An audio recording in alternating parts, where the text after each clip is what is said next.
So this is Emily. Emily is a student in our current grade 12 program, and you came into the program in January. Is that right? Yeah, I think so, around January or so. January, yes. Okay. And Emily is going to UBC next year.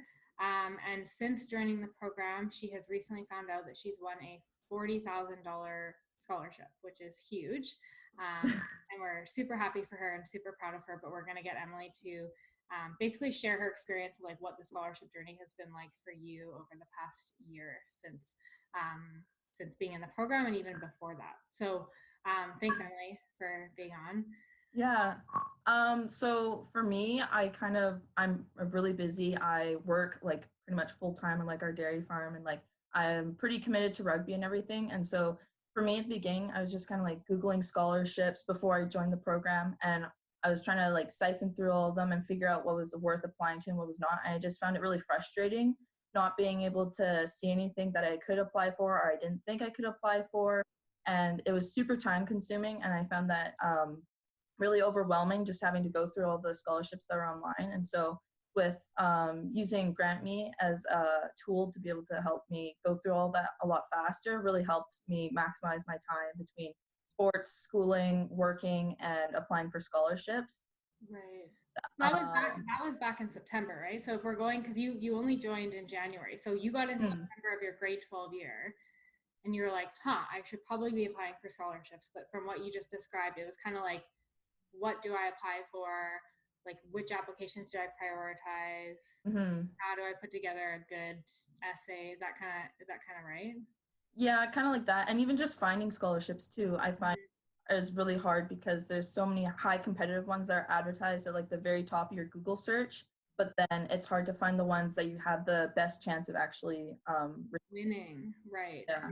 Because even the scholarship that you won, which has actually been open since like October, like the application for it, I don't even know if you knew that, but it's been open since like October. Oh, yeah, I didn't. Yeah, and then you came into the program and you had obviously success with that application, but it goes to show that like it's hard because you don't always like, although there's scholarships that everyone kind of knows about, it's not always easy to like figure out like what specifically should I be applying for and like what's worth my time and effort and energy, right?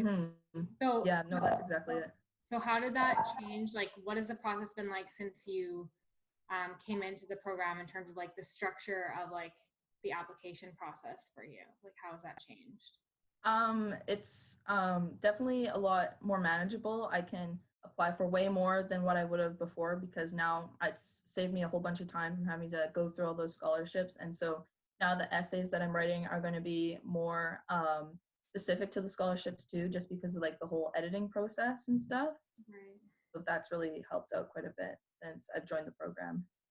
Totally. So you're able to prioritize and figure out which scholarships you should be applying to. And that's a big thing, that what you just said about the essays, because you can actually, now that you've been successful, and this is something we really focus on with you guys, is like you can reuse and recycle the same material across multiple applications. So for the application the scholarship that you won, that was $40,000, like you did a lot of writing. I remember reading your application. You did a lot of writing for it, right? Yeah.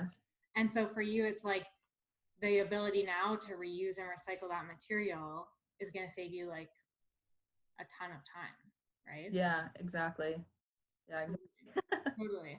Awesome. Okay. And so, what would you like if there was some advice that you could give to younger students about the scholarship process, or even students really any age, right? Like grade 12 or university, doesn't matter. But like for students in general about the scholarship process, like you've had a lot of success. So like, what would your, I guess, like biggest like one or two things be that you would encourage students to think about when they're going through the scholarship process? Something would probably be try and make what you're writing about as original as possible and tailored to you, because like I find that it's more engaging to the reader if they can have like an emotional relation to the essays that you're writing. So if you can write down stories or not say, oh, I'm hardworking, give examples. Oh, in my case, I work on a dairy farm. I have to wake up at 6 or 4 in the morning or something like that, and use examples and make them interesting and original will really help with the scholarship application, I think. Totally. Yeah. I think that's like, that's a huge thing. Like actually making sure that you're you're bringing creative pieces to what you're writing, because the reality is of scholarships, and you know this, is that every single student that applies to a scholarship, they're all doing great things, right? Like every Mm-hmm. student is doing really awesome things. So it's like, how do you actually differentiate yourself from Mm-hmm. other applicants that are applying? And like, you have to use a creative approach, or like we talk about hooks in the program, which you're familiar Mm-hmm. with now, but like you really have to use creativity in order to like actually stand out on an application. So I think that's huge. And what would you say about like in terms of like you mentioned through the program that like you really sped up the amount of time that you've had to spend on like doing the research and like actually putting in the applications, but like how do you find a good like balance of time management for scholarship applications? Like how do you fit that into your schedule? I just kind of try and fit it in where I can. I would make sure, like over spring break, okay, I know a bunch of scholarships are going to be due the next couple of months. I'm going to dial in right then when I have a bunch of free time, or over weekends. Or I would also like try and schedule out times as well throughout the month to like keep up with the scholarships and make sure that I wasn't going to be missing any due dates and stuff. Or I would write down deadlines in my calendar so it would notify me, hey, now I need to work on this application and get it in as soon as I can. And so that was just kind of like the biggest thing was, yeah, just time management, like scheduling out when you're going to work on this kind of stuff. Right, like almost creating internal deadlines for yourself. Because we see this Mm-hmm. all the time, right? Students will be like, okay, it's due on May 15th, and then they'll be working on it May 15th at 9 p.m. at night when it's due at 11:59, and Yeah. it doesn't really work. And that's part of the reason that we have the intentional, like you submit essays 7 days prior to the due date, because then it's almost like giving you another deadline in which you have to follow, like our deadline. So Mm-hmm. you know that then you have enough time to actually, submit it and actually review feedback, right, and make changes. So I think it's super smart, like what you're saying, to really create, yeah, separate deadlines for yourself to, and putting it, actually scheduling it in your calendar to make sure that you're not actually missing the deadlines. Yeah. Awesome. Okay, cool. Well, this is super valuable. The last thing, I mean, you actually touched on this a whole bunch, but in terms of like the program, like what's been the biggest, or the biggest things from the program that have supported you with the application process so far with scholarships? Definitely the essay editing, because it's always nice to get a fresh pair of eyes to look at what you're writing. And like my parents, they're not well versed in reading over essays and stuff like that.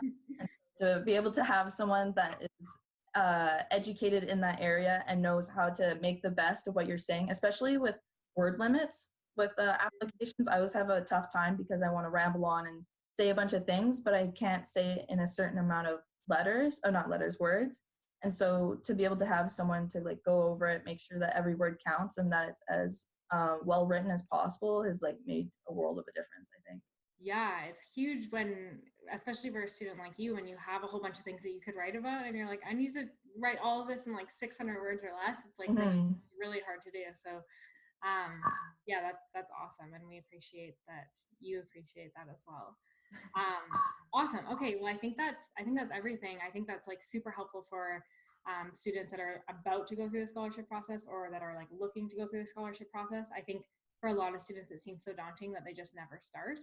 And Mm-hmm. you're really kind of you're the example of like what it looks like to actually say like, no, I'm going to commit to the process. I'm actually going to do it. And then I'm also going to win $40,000 to go along with it, which is amazing. And you're not even done yet. That's the hilarious part. Like you have a whole bunch of, I saw your spreadsheet, like you have a whole bunch of applications in progress. So you're like just getting started, which is Yeah. it's pretty crazy. So yeah, we're super, super proud of you. And we think it's awesome that you've like really committed to the process, and you're doing a great job. So thank you. Um, awesome. Okay. Well, thank you so much, Emily, for joining me, and I really appreciate your time. And I will talk to you soon. Thanks. Thank you.